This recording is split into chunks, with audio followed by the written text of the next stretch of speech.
Dr. Ray Self, founder and president of the International College of Ministry, and today I want to talk about the really fun topic of the dysfunctional family and its message. You know, what do I mean by dysfunctional or a dysfunctional family? Dysfunction means something is not functioning properly. So today I want to talk about in this clip the dysfunctional family and its effects on us as adults. I know that if you're watching this video, chances are you came out of a dysfunctional family. Statistics say the majority of families are dysfunctional at one level or another. Now, please don't take this critically, okay? When I label a family or a family system dysfunctional, but just understand that it is very common. As a matter of fact, if you look in Scripture, try to find a normal family in Scripture. You know, Joseph and Mary, that was very normal. Mary's pregnant, but nobody was with her. How about David and his marriage difficulties? And Bathsheba, let's see, I'll kill her husband so I can be with her. That's a very normal family. How about Abraham and Sarah? Yeah, they were normal. Let's see, and how old? Do you want me to have a baby at this age?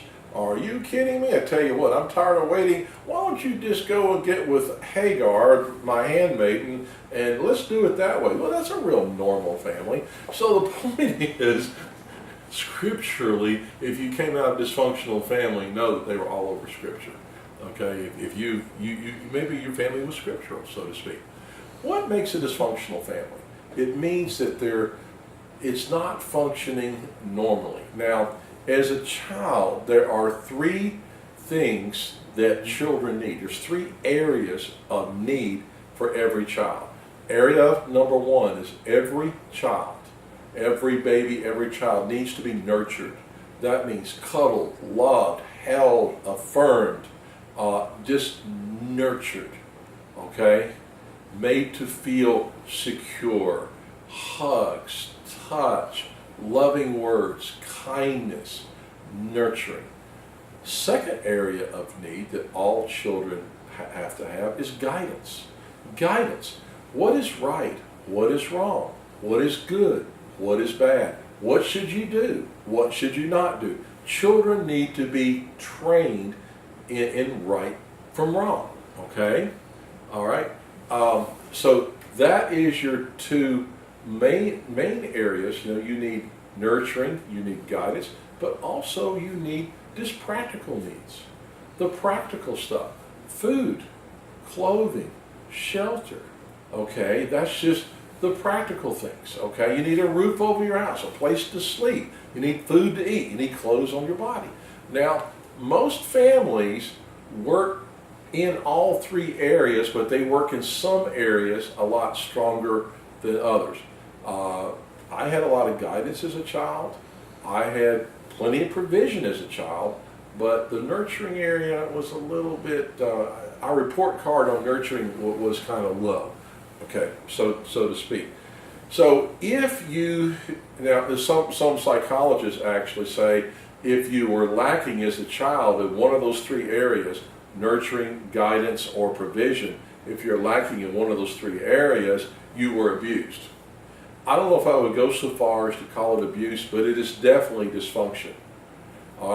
When a child is in a dysfunctional situation, there are typically 4 roles, sometimes some counselors, some teachers say 5 roles that children pick up or develop. Now, a role is a coping mechanism that children do subconsciously to help them survive in a dysfunctional situation or dysfunctional family. Now, sadly, a dysfunctional family actually encourages these roles or supports these roles. Rule number 1, a child may become the hero. The hero child, that is the child that can do no wrong. It's the child who always strives to have the best grades, the best performance, the best behavior. Everything is always done excellently. They try to be the hero of the family, And it is a way of coping, and subconsciously what's going on is if I perform at a high enough level, I can cover and cope with the shame of my family. Not knowing that they're doing it, but this is what's going on. The next type of child may be the clown. The clown is that child who wants to be funny, make a joke of everything. Everything is funny, everything is hilarious. Laugh, laugh, laugh, laugh, laugh.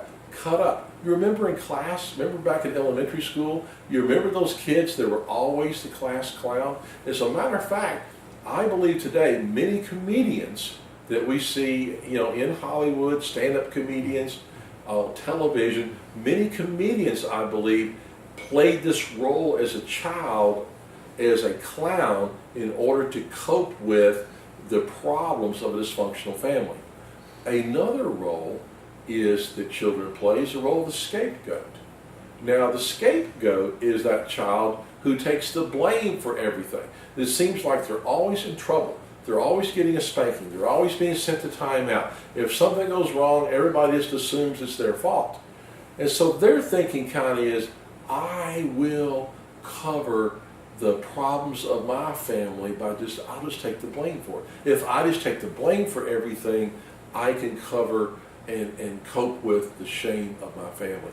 You'll see these kids, again, go back to your school days. Do you remember those guys and girls in class, those guys that were just constantly in trouble? Every time you turn around, they're in the principal's office. It was almost if something went wrong, you just knew it was them.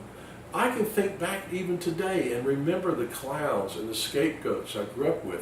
What we didn't know at that time was that these are destructive, unhealthy roles that children assume in dysfunctional families.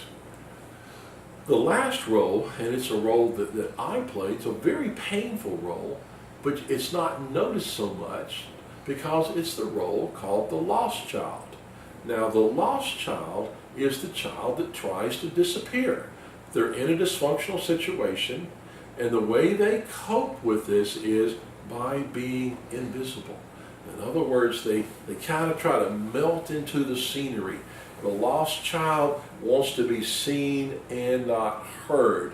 They just don't want to matter.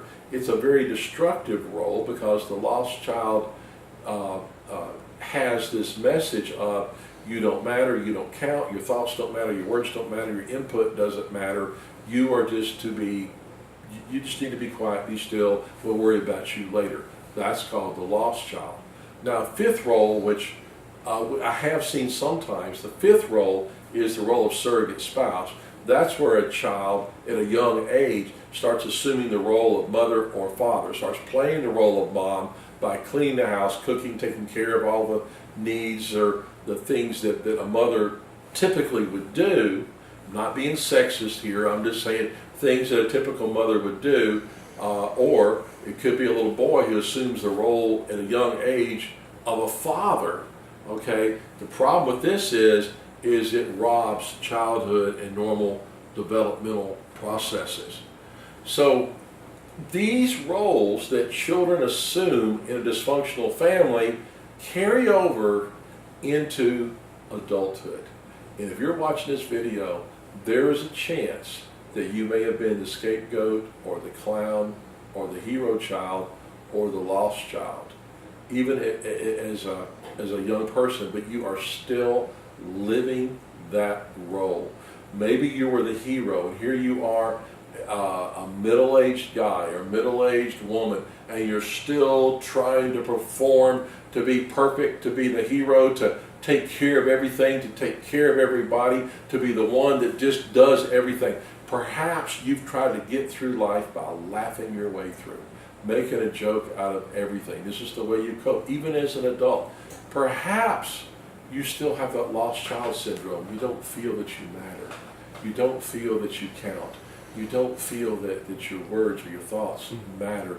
You just have tried to be invisible. And all this stuff, you don't know where it's coming from, but it is so painful.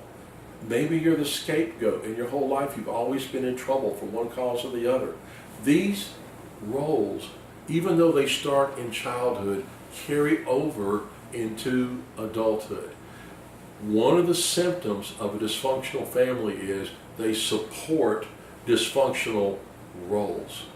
If, in watching this video, there's so much more we can go into, but if, in watching this video, if you came out of a dysfunctional family and you started playing one of these roles, I believe that just recognizing this role is 90% of the cure.